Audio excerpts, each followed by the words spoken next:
La Moldavie, 2,5 millions d'habitants, tout petit pays, grand comme la Bourgogne, mais coincé entre la Roumanie et l'Ukraine. Petit pays, mais très très gros enjeux électoraux ce dimanche. Laurent Parmentier, bonjour. Vous êtes le secrétaire général du CEVIPOF de Sciences Po, chercheur associé au Centre des géopolitiques d'HEC, des élections législatives cruciales, avec une Union européenne qui retient son souffle, parce qu'on parle là d'ingérence russe. Concrètement, qu'est-ce qui s'est passé ces dernières semaines en Moldavie pour qu'on puisse dire que la Russie, clairement, essaye d'influencer les élections? Alors la Moldavie est indépendante depuis 1991. Le fait que la Russie essaie d'avoir de l'influence sur le jeu électoral est à peu près aussi vieux que l'indépendance de la Moldavie. Ce qui a changé en revanche ces dernières semaines, c'est une intensification de ce qu'on peut appeler la guerre informationnelle, c'est-à-dire la présence sur des réseaux sociaux d'un certain nombre d'informations non vérifiées, fausses, et faites à dessein, c'est-à-dire de faire dérailler le projet européen que porte Maia Sandu. Maia Sandu a été réélue présidente l'année dernière. Cette fois-ci, ce qui se joue ce dimanche, c'est tout simplement la possibilité pour elle, au Parlement, de pouvoir confirmer sa politique pro-européenne. Et donc, c'est là que se jouent les enjeux pour la Russie, montrer que ce chemin vers l'intégration européenne, eh bien, il n'est pas un long fleuve tranquille. Annalisa Capellini. En ce moment, en Moldavie, il y a aussi beaucoup de vulnérabilité économique. Il y a l'inflation, il y a une crise énergétique, il y a la population active qui quitte de plus en plus le pays. Finalement, pour la Russie, c'est une proie facile. Oui, vous avez raison de souligner, c'est peut-être l'un des enjeux de campagne sur lesquels on insiste moins. 30 à 40 000 Moldaves quittent le territoire chaque année, ce qui explique la raison pour laquelle vous avez 2,6 millions d'habitants. Pour mémoire, en 1991, c'était 4,3 millions d'habitants au sein de la République. Où est-ce qu'ils vont? En Ukraine ou... Non, plus en Ukraine. Ils allaient beaucoup en Russie pendant un temps. Il y a à peu près 300 000 Moldaves qui sont en Russie, mais également, et plus massivement dernièrement, vers l'Italie. On a besoin de main-d'œuvre. Dans le domaine du soin, en Espagne, en France également, vous avez un certain nombre de Moldaves. Du coup, l'enjeu, si jamais c'est plus le front pro-russe qui gagne, il y a un enjeu pour la guerre en Ukraine sur un accès potentiel à la Russie vers Odessa. Ça, c'est fondamental. Oui, disons que pour l'instant, ce qu'on a vu, c'est que la Moldavie a plutôt été protégée, en quelque sorte, par Odessa. Parce qu'aujourd'hui, la Moldavie a à la fois un territoire séparatiste à l'est de la République. Ce territoire séparatiste, c'est celui de la Transnistrie, où vous avez une armée russe. Cette armée russe, en réalité, est la seule, seule armée russe qui n'a pas mis le pied en Ukraine le 24 février 2022.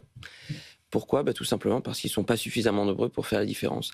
Mais si on part du principe que l'enjeu essentiel pour la Russie, maintenant, c'est de viser Odessa, alors Odessa fait clairement partie de cette équation qui va se jouer dimanche. Annalisa. En tout cas, on comprend que quand 3 leaders européens, Emmanuel Macron, Friedrich Merz et Donald Tusk, se rendent à Chisinau ces dernières semaines pour apporter le soutien à Maia Sandu, il y a une partie du projet européen qui se joue là ce dimanche en Moldavie.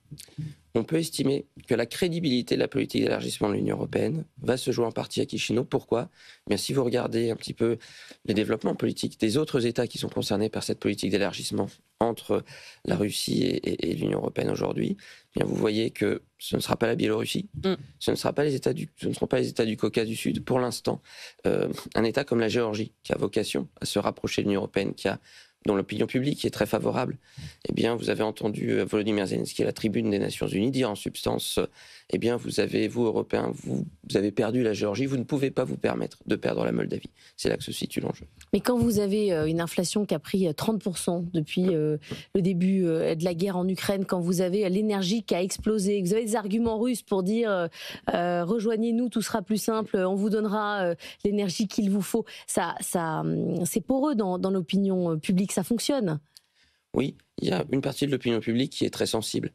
Et d'ailleurs, si on regarde le bilan économique du parti au pouvoir qui est arrivé en juillet 2021, naturellement, il faut voir qu'il y a deux manières de regarder le bilan. Si vous regardez le bilan d'un point de vue diplomatique, jamais la Moldavie n'aurait pu rêver d'un rapprochement aussi rapide vers l'Union européenne. Il y a encore 4 ans, l'idée qu'il soit même reconnu comme un État candidat à l'Union européenne n'était pas une idée acquise.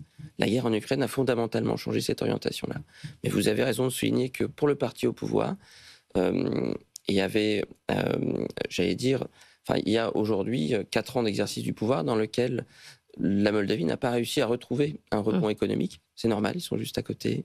En 2024, le taux de croissance est quasiment à l'arrêt, 0,1% de croissance, après une chute importante en 2022, mais là aussi les conséquences de la guerre.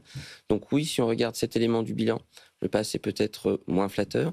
Si on regarde le bilan diplomatique, il est beaucoup plus flatteur pour le parti au pouvoir. C'est la raison aussi pour laquelle le parti au pouvoir a intérêt à mettre en avant cette préférence européenne, soutenue par les Européens. Vous avez eu raison de mentionner cette visite des trois chefs d'État et de gouvernement le 27 août dernier à Chisinau. Mais aussi, si on regarde tout simplement, l'Union européenne s'est engagée avec Ursula von der Leyen l'an passé, 10 jours avant le scrutin présidentiel. Ursula von der Leyen est venue en Moldavie et a proposé une aide importante pour la Moldavie, 1,8 milliard d'euros, ce qui représente une partie significative du PIB.